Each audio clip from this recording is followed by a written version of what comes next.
ntabwo bikigoranye cyane kugira ngo ube wabasha kubona amakuru yerekeranye n'ubuzima bwawe, by'umwihariko ubuzima bw'imyororokere.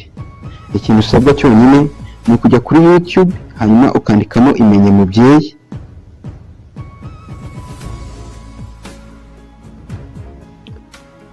umara kwandikamo Imenye Mubyeyi ukabona lisiti y'amavideo menshi. Ikintu cya mbere ugomba guhita ukora ukihagera kugira ngo ujye ubona amakuru yose yerekeranye n'ubuzima bwawe ni ukubanza ugakora subscribe. Umara gukora subscribe ugakanda kano ukazogera kugira ngo amakuru azajya aza ujye uhita ubasha kuyabona.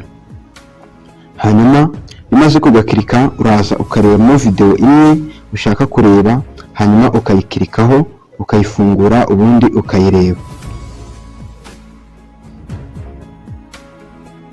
Ku bantu rero bakunda gukoresha uburyo bwa gakondo mu rwego rwo kugira ngo baboneze urubyaro cyangwa se babe bakirinda gusama inda zitateguwe, ni ukuvuga ngo ni ugukoresha ukwezi kwawe, kandi ukwezi k'umudamu kuva hagati y'iminsi 21 kugera ku minsi 35. Rero ugomba gukora isuzuma ry'amezi 6. Muri iri suzuma ry'amezi 6 rero nibwo ushobora kuba wamenya ukwezi kwawe igihe kumara, niba guhindagurika cyangwa se kudahindagurika. Kuri iri suzuma ry'amezi 6 watangiye mu kwezi kwa mbere ku itariki ya 3, mu 4, 5, 6, 7, 8, 9, 10, 11, 15, 16, 17, 18, 19, 20, 22, 23, 24, 25, 26, 8. Iki gihe wasanze rwose ukwezi kwawe gufite iminsi 29 ndetse ku itariki ya mbere y'ukwezi kwa mbere. 2 kuri 29, 32, ya mbere 3, 4, 5, 6, 7, 8, 9, 10, 11, 12, 13, 14, 15, 16, 17, 18, 19, 20, 21, 22, usanga ufite iminsi 27. Hanyuma kwezi kwa 3 naho utangira kuri ya tariki ya mbere, murabibona 8, 19, 20, 21, 23, 24, 5, 8, usanga ufite iminsi 30. Hanyuma kwezi kwa 4 kuri 31, urabona ko kwezi kwa 4 gufite iminsi 28. Hanyuma ukwezi kwa 5 nako urabaze, urabona ko ukwezi kwa 5 ufite iminsi 29. N'ukwezi kwa 6 nako urabaze witonze, urabona ko ukwezi kwa 6 gufite iminsi 26. Hanyuma rero iyo umaze gukora iri suzuma ry'amezi 6, ikintu uhita ukurikizaho ni uko ugomba kureba ukwezi kwagize iminsi myinshi ndetse n'ukwezi kwagize iminsi mike.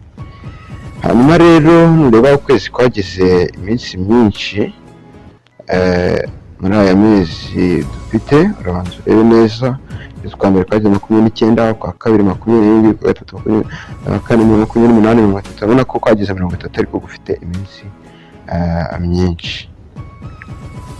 Hanyuma uragufata kwagize iminsi myinshi, hanyuma ugakuramo 11.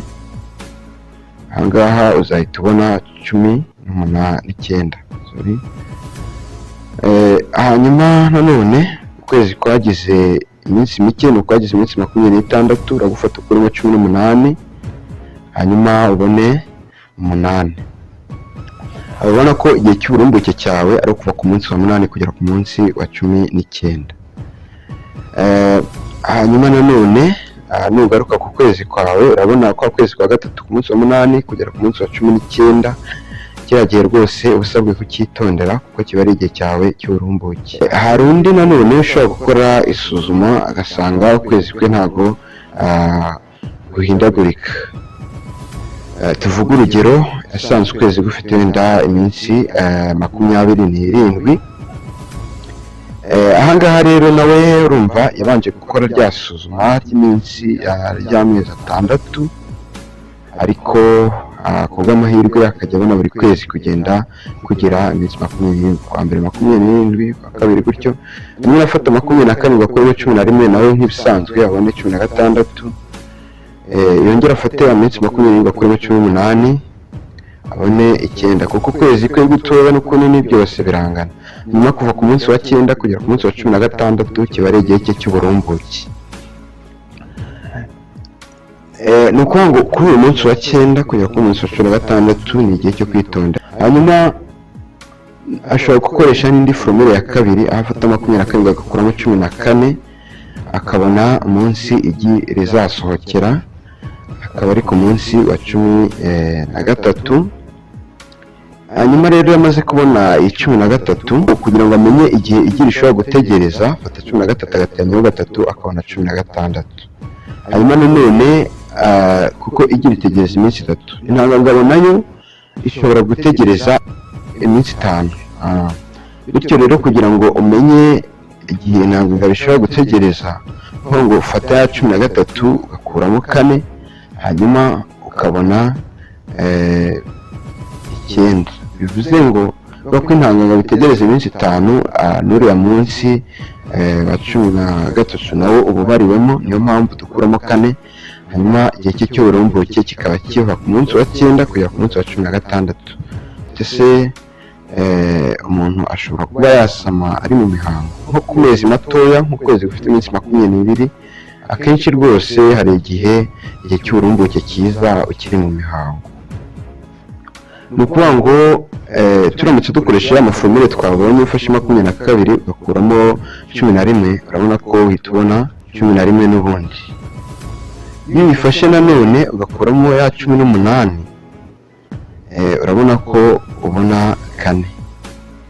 Kandi nk'uko twabonye ko imihango ishobora kumara iminsi 5. Kuva ku munsi wa 4 rero kugera ku munsi wa 11, iki gihe kiba ari igihe cy'uburumbuke kuri uyu muntu. Hanyuma rero ushobora no gufata 22 ugakuramo 14 ukamenya igihe igi rizazira, kuko iminsi ya nyuma y'uko igi rije ntabwo ihindagurika.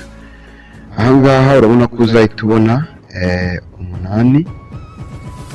Hanyuma wongere wifate wa 8 uteranyeho 3 nk'iminsi igi rimara, ubone yuko ari 11. Wongere ufate ukuremo 4. Ufata 8 ugakuramo 4, urabona ko uzabona 4 n'ubundi. Igihe intangangabo izasohokera ikaba yategereza. Ibi ngibi urabona ko ku munsi wa 14 kujya kuri 11 bihura neza na bya bindi twabonye hejuru. Hanyuma reka dukoreshe aka gashushanyo gake kugira ngo tubereke uburyo ushobora kwamenya igihe cyawe cy'uburumbuke neza ukoresheje igishushanyo kibigaragaza neza. Reka dufate urugero wenda rw'umuntu ufite ukwezi ka ya minsi 22 twari tumaze kubona. Nk'uko twabibonye ni ukufata 22 ugakuramo 11, hanyuma ukabona 11, ukabifata none ugakuramo 18 ukabona 4. Turamutse tugiye ku gishushanyo rero, urabona ko igishushanyo, urabona yuko hano dufite wa munsi wacu wa 8, ko ari uwo munsi igi rizasohokera ku muntu ufite kwa kwezi k'iminsi 22.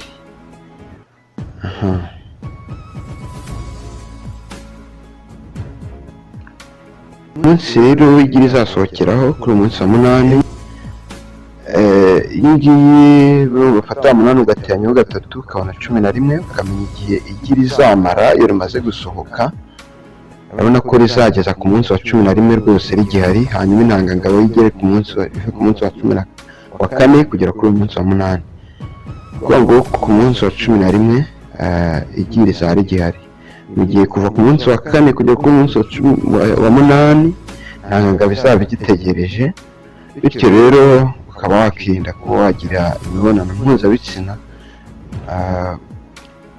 Nk'uko twabibonye rero, izi formule zirahura. Nanone ushobora gufata 22 ugakuramo 11 ukabona 11, cyangwa se ugakuramo 18 ukabona 4 nk'umunsi mutoya.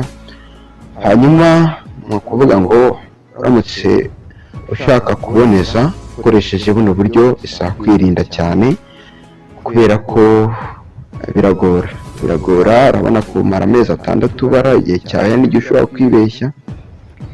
Rero kuri uyu muntu rero wabonye bimeze gutya kuva ku munsi we wa 4 kugera ku munsi wa 11, kino gihe aba agomba kwifata akirinda gukora imibonano mpuzabitsina kuko iki gihe kiba ari igihe cye cy'uburumbuke,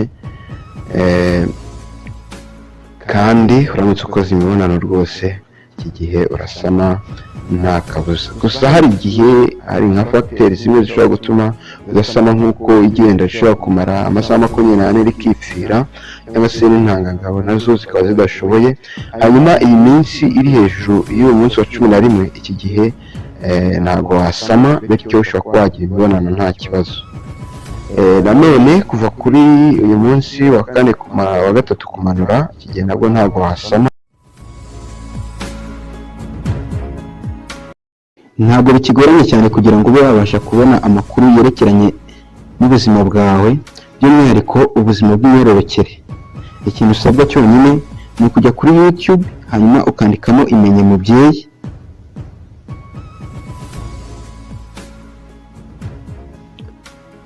umara kwandikamo Imenye Mubyeyi ukabona list y'amavideo menshi. Ikintu cya mbere ugomba guhita ukora ukihagera kugira ngo ujye ubona amakuru yose yerekeranye n'ubuzima bwawe ni ukubanza ugakora subscribe. Umara gukora subscribe ugakanda kano ukazogera kugira ngo amakuru azajyaza ujye uhita ubasha kuyabona. Hanyuma umaze kugakirika uraza ukarebamo video imwe ushaka kureba, hanyuma ukayikirikaho ukayifungura ubundi ukayireba.